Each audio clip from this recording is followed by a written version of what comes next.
최소 2만 명 규모의 러시아 대군이 페루 손에서 포위됐습니다. 반면 최대 20-30만 명 정도로 추산되는 우크라이나군이 서방제 자주포와 다연장 로켓으로 러시아의 보급로 겸 테러인 헤르손시 남쪽 안토니오스키 다리를 파괴하며 러시아군을 압박 중인데요. 그 결과 헤르손 방면 러시아군은 거의 모든 보급로를 상실한 채 압도적인 규모의 우크라이나군의 공세에 느리지만 확실하게 밀려나고 있습니다. 특히 러시아군은 물러날 수 있는 테러가 단 하나만 남았다는 게 상당히 뼈아픈데요. 러시아군은 이마저도 상실할 경우 후퇴조차 하지 못한 채 정군이 무너질 염려가 큰 상황입니다. 그러나 이렇게 심각한 위기에도 불구하고 러시아군은 쉽게 군을 물리지 못하고 있습니다. 방어진지에서 군을 함부로 빼내다가 지난 3월 키우에서 참패했던 것처럼 전선이 완전히 박살날 것을 우려하기 때문인데요. 한마디로 헤르손 방면만 보면 우크라이나가 완벽하게 승기를 잡은 모양새입니다. 그런데 놀랍게도 다른 전선에서도 우크라이나가 유리합니다. 우크라이나군이 남부 자포리자 전선에서 멜리토폴과 마리우폴을 향해 공세를 개시한 것입니다. 우크라이나군의 진격을 막던 러시아 포병이 탄약 고갈로 인해 약화된 틈을 타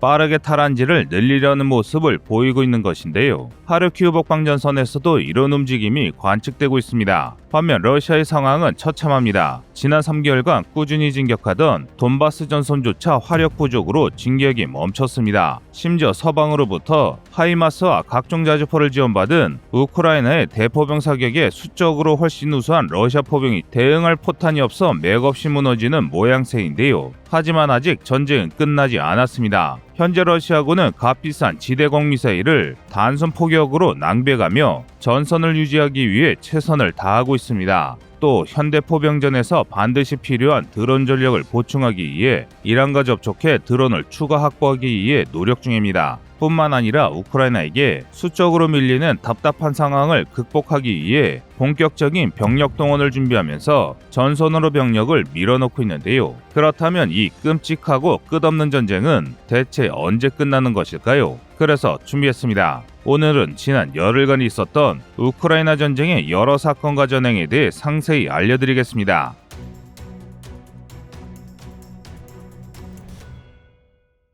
우크라이나 전쟁이 일어난 지 어느덧 150일이 됐습니다. 3일이면 러시아가 키이우를 점령하고 1, 2주면 우크라이나 전체가 러시아에 무릎 꿇는다는 최초 예상과 달리 무려 5개월째 전쟁이 계속되고 있는 것입니다. 그 사이 정말 많은 일이 일어났습니다. 당장 전투만 하더라도 키이우 공방전, 수미에서 벌어진 대규모 전차전, 하르키우 해방전, 세베르 도네츠크 공방전 등 여러 지역에서 엄청난 혈전이 벌어졌습니다. 그만큼 양측이 입은 피해가 엄청납니다. 2022년 7월 21일 오릭스 통계를 기준으로 할 때 양측의 장비 손실은 무려 6,070대에 달합니다. 각기 러시아가 4,763대, 우크라이나가 1,307대를 상실했는데요. 그런데 인명피해는 더 큽니다. 먼저 러시아군은 가장 보수적인 통계를 기준으로 잡더라도 15,000명이 사망했습니다. 그런데 우크라이나 측의 자료를 그대로 인용할 경우 무려 38,750명이 전사했습니다. 부상자가 통상적으로 사망자의 3배라는 통계치와 아프간전에서 러시아군이 한 명 전사당 3.5명의 부상자를 냈다는 사실을 고려하면 러시아의 총 사상자는 아무리 적게 잡아야 6만 명이고 최대 17만 5천 명에 달합니다. 이 통계를 근거로 하면 처음 우크라이나에 침공한 20만 대군 중 최대 87%가 전투를 수행할 수 없는 상태가 된 것입니다. 이는 군사적으로 전멸에서 괴멸에 해당하는 치명적인 피해인데요. 현대전에서 병력의 30%를 잃은 부대는 이후 전투를 지속할 수 없다고 판단해 전멸로 판정하고 50% 이상의 피해를 입은 부대는 부대가 완전히 와해된 괴멸로 판정합니다. 하지만 우크라이나에는 아직도 20만 명 이상의 러시아군이 있습니다. 아르메니아와 시리아 등 세계 각지에서 파견됐던 파병부대와 핀란드 국경이나 시베리아의 군사기지를 수비하던 기지수비대, 그리고 국내에서 추가 모집한 용병까지 싹싹 긁어 모아 전선에 배치했기 때문인데요. 시리아에서 모집한 용병과 돈바스에서 강제 징집한 잡병을 합치면 오히려 30만 명 이상으로 병력이 늘었다는 이야기도 있습니다. 하지만 이렇게 러시아가 모든 병력을 끌어모아 공세를 강화했음에도 러시아군의 진격 속도는 날이 갈수록 줄고 있습니다. 사실 좀 더 정확하게 말하면 진격이 완전히 멈춰섰을 뿐 아니라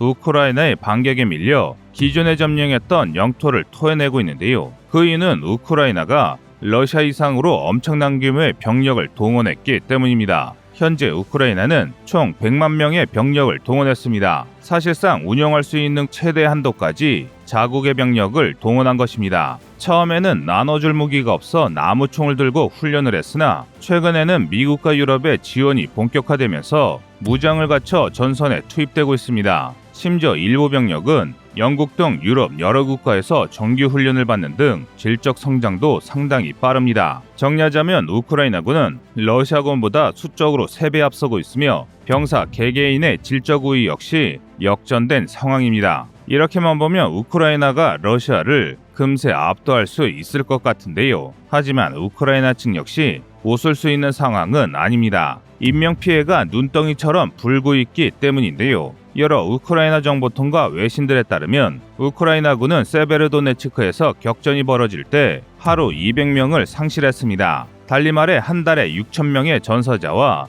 18,000명의 부상자가 발생했다는 이야기인데요. 이는 전쟁 초반이던 2, 3월보다 훨씬 심각한 피해입니다. 방심한 러시아군을 기습하며 큰 피해 없이 이기던 전쟁 초와 달리 현재는 동원 가능한 모든 대포와 로켓을 쏘아부은 러시아의 맹폭격에 사상자가 폭증한 것입니다. 심지어 더 늘어날 가능성도 높습니다. 우크라이나군은 6월 초순까지는 주로 진지에서 러시아의 공세를 막아서는 입장이었지만 6월 중순부터 대대적인 공세에 나서면서 상대적으로 장비가 부족한 우크라이나군 소속 보병들의 장갑 차염 없이 맨몸으로 진격하다가 포격에 전멸하는 사례가 여러 발생했기 때문입니다. 따라서 우크라이나군 역시 최근 벌어진 여러 공세로 인해 최소 10,000명에서 최대 20,000명가량의 전사자가 발생했을 가능성이 높습니다. 그러니까 최소 40,000명에서 80,000명의 사상자가 발생한 것입니다. 심지어 이후 벌어질 반격작전에서 러시아군보다 사상자가 늘어날 수도 있습니다. 더 끔찍한 건 여기에 숫자를 알 수 없는 수만 명의 민간인 피해가 늘고 있다는 것입니다. 격전이 벌어졌던 마리우폴에서만 2만 명 이상의 민간인이 사망했을 것으로 추정되는데요. 이처럼 눈덩이처럼 불어나는 인명피해로 인해 우크라이나 역시 단박에 러시아군을 밀어붙일 수 없는 상황입니다. 한마디로 양측 다 적극적인 공세가 어렵다는 것이죠. 이를 증명하듯 지난 열흘간 우크라이나 전쟁은 소강 상태에 접어들었습니다. 하르키우에서 슬로반스크, 세베르스크, 바흐무트로 이어지는 동부 전선에서 교전의 수와 폭격이 크게 줄어들었는데요. 지난 7월 18일 러시아 측에서 공격 재개를 선언했음에도 이렇다 할 변화가 없을 정도입니다. 이에 대해 일각에서는 전선이 굳어진 채 소모전이 벌어지다 협상이 이뤄질 것이라고 말합니다. 1, 2개월이 지나면 가을이 될 것이고 가을부터는 러시아의 가스 압력을 받은 유럽이 우크라이나에 대한 지원을 중단하면서 지금의 전선을 기준으로 전쟁이 끝난다는 것입니다. 그런데 세계 군 전문가들은 오히려 시간이 갈수록 우크라이나의 우세가 굳어질 것이라고 분석합니다. 그 증거가 바로 헤르손입니다. 지난 7월 23일 현재를 기준으로 우크라이나군은 헤르손 방면에서 대성과를 거뒀습니다. 이를 주도하는 것은 미국이 제공한 하이마스 다연장 로켓입니다. 최근 열흘간 우크라이나군은 하이마스를 이용해 헤르손 지역 러시아군의 최대 보급 거점인 노바카오바카 댐 인근의 모든 시설을 파괴했습니다. 이로 인해 해당 지역에서 러시아군이 완전히 무너지고 있는데요. 이전까지 압도적인 포병으로 수적 격차를 극복했는데 보급이 완전 차단되면서 포격은커녕 보병 전투조차 제대로 수행하기 어려워졌기 때문입니다. 그래서 친러 매체들조차 헤르손 방면의 러시아군을 강 건너로 후퇴시켜야 한다는 이야기가 나왔습니다. 헤르손을 잃어도 강 건너로 후퇴한 뒤 다리만 잘 끊으면 이번 전쟁으로 확보한 우크라이나 남부를 사수할 수 있다는 것입니다.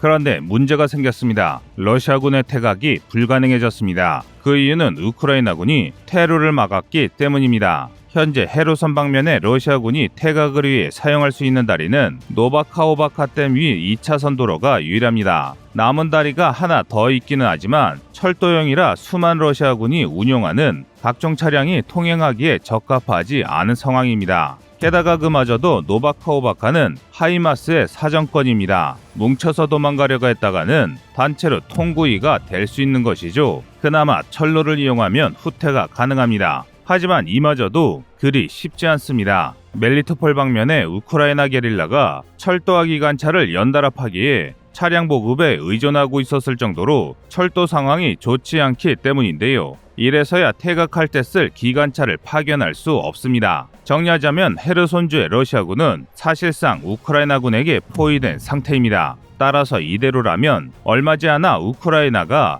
헤르손을 탈환할 것입니다. 그리고 헤르손이 함락된다면 우크라이나군이 곧바로 강을 건너 남부 탈환을 개시할 것입니다. 그리고 이때 무너진 다리는 그리 큰 문제가 아닙니다. 지난 7월 13일 우크라이나 언론을 통해 프랑스 정부가 36개의 조립식 교량을 우크라이나에 지원했다는 사실이 공개됐습니다. 구체적으로는 메티에르사가 개발한 최대 46m의 교량이라고 하는데요. 이 교량을 이용하면 우크라이나가 하이마스로 파괴한 다리 상판을 순식간에 복구할 수 있습니다. 정리하자면 헤르손에서 러시아군은 이미 끝장났고 우크라이나는 남부 전역 탈환을 눈앞에 두고 있습니다. 이런 전황은 화형 경보를 보면 더 확실히 알 수 있는데요. 화재 상황을 통해 헤르손뿐 아니라 멜리토폴 북쪽 자포리자 방면에서도 우크라이나군이 진격 중이며 우크라이나가 남부 전선 후방의 여러 기지와 장비를 타격 중임을 알 수 있습니다. 이에 따라 러시아군의 후방에 위치한 각종 장비들이 차례차례 파괴당하고 있는데요. 반면 러시아의 대응은 형편없습니다.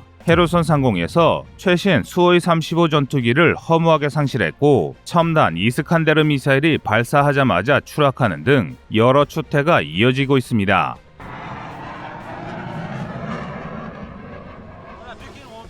따라서 이대로라면 조만간 우크라이나군이 남부 전역에서의 엄청난 승전을 통해 승기를 굳힐 것입니다. 하지만 변수가 아예 없는 것은 아닙니다. 일각에서 주장하는 대로 유럽이 러시아산 가스에 굴복해 지원을 끊는다면 홀로 전쟁을 지속할 역량이 없는 우크라이나는 순식간에 전쟁에서 패하고 말 것입니다. 하지만 다행히 아직 그럴 기미는 보이지 않고 있습니다. 오히려 유럽 국가들은 러시아 의존도를 줄이기 위한 노력이 이어지고 있는데요. 로이터가 게재한 푸틴의 가스 공격은 EU연합의 생존 테스트라는 사설에 따르면 러시아산 가스가 완전히 차단되더라도 유럽이 입을 피해는 코로나 사태보다 적다고 분석합니다. 내부적으로 경제적 혼란이 있을 수는 있어도 러시아에 굴복할 정도는 아니라는 것입니다. 그리고 사실 가스 수출을 못하면 저장고가 부족한 러시아가 오히려 가스 생산을 중단해야 하는 상황이라 자국의 피해가 클 가능성이 높다고 전하고 있습니다. 지금까지 우크라이나 전쟁의 최신 근황에 대해 살펴봤는데요.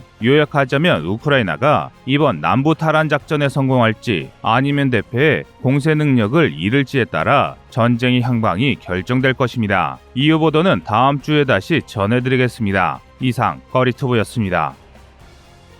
안녕하세요, 꺼리투브입니다. 여러분의 가부나 성원에 힘입어 군사무기에 관심 없는 분들도 쉽게 이해하실 수 있는 대한민국의 육해공 군사무기의 숨은 비하 이야기를 책으로 엮었습니다. 하루 종일 검색해도 절대 찾을 수 없었던 비밀스러운 내용을 이제 책으로 만나보세요.